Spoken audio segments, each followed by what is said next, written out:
I'm Brad Arnold. I play for the band Three Doors Down, and you know, I think it was important to be out here today. We've been blessed with the gift of being able to play our art and, you know, express ourselves to the world, and in doing so, you know, it comes along with I guess a voice, and I just want to use that voice for good, as I'm sure Danielle does as well. That's right. You know, I'm Danielle Peck. I sing country music, and you know, I'm glad to be here today because it's for, you know, a good cause. We're fighting poverty. Fashion fights poverty, and like Brad said, it is good to use our voice for something. If we are already in the public eye, then sometimes maybe somebody out there might recognize our music and put the two together and see us doing good causes like this when we're trying to band together for a great cause.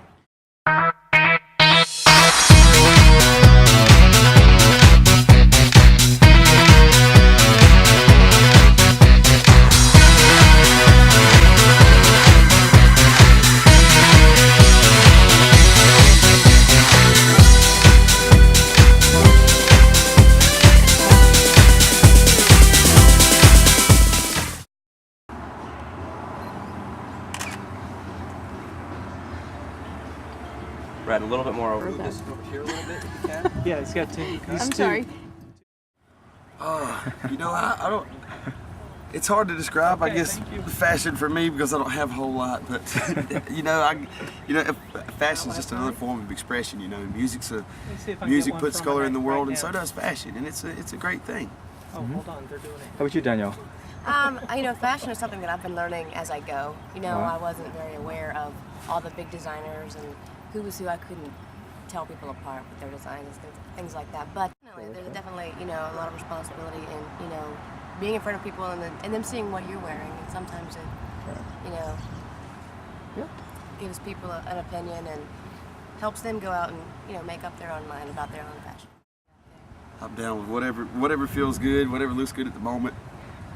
You know what I hate? I hate those clothes that look good in the store and then you get them home and you're like, I will never wear this. I will never wear this. So against that too. Yeah. You know what? It's really not talking about Superman though. It's just kind of that's just something that people can identify with for the story. I was basically asking my friends a question, basically, if I fall down, will you still be there for me? But we wrote that song, and we went and recorded like a $1,500 demo, made like 1,000 copies of them. This is for Kryptonite. Just begged and begged and begged and begged our local radio station to play it. For 2 years we begged them. And they finally started playing it, became the most requested song they'd ever had. And they were a BDS reporting station. So Universal was reading the BDS report and seeing that we didn't have a label beside us, you know, on the report, and they came down and signed us. I got signed when I was 20 years old. Wow. Turned 21 on tour. Wow. My first gold record hung in my bedroom at my mom and dad's house. That's great, man. I still live at home. Yeah. That's great. I wrote the words and then we wrote the music around it. And how did you come up with Kryptonite? Yeah, they were always supportive of us. I remember the first time my daddy heard that song on the radio, I said, Daddy, that's my song. He said, that ain't you singing. I said, yes, it is. He'd never heard me sing. So what ended up on the radio, is that what y'all cut the $1,500? Kryptonite. Yep. Wow. Hey, where did you get the word? Was it from watching Superman? Yeah.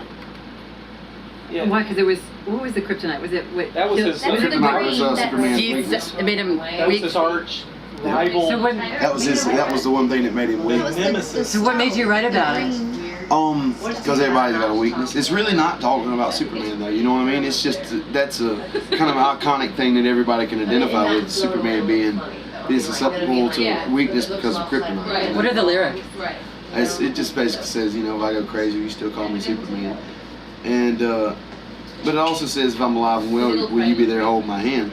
And the point behind that line being, you know, it's easy kind of to be there for somebody when they're down. It's sort of easier to be there for them when they're down than when they're actually being successful. You know what I mean? Yeah, there are a lot of people out there. It's true. Yeah. That's. Some people bring you up, and then when you How get did there, you have that profound thought at 16? I hated math class. Are you kidding or not? I wrote it math class. And Loser. We wrote Loser Will you sing it? 2 weeks later. What's your teacher's name? Mr. Gore. Mr. Gore. I was Thank you, gonna- Mr. Gore. Yeah, really. I was gonna get him a gold record, but I always forgot to. I was gonna get him one Is he too. still alive? Yeah. He You is. think He he'd don't- appreciate that? I went back to his class one day. Oh, that's great. We talked to him and really stuff. cool. I was like, thank you For being so bored. for always letting me cheat on my work. That's 'Cause fabulous. I never did math work. I always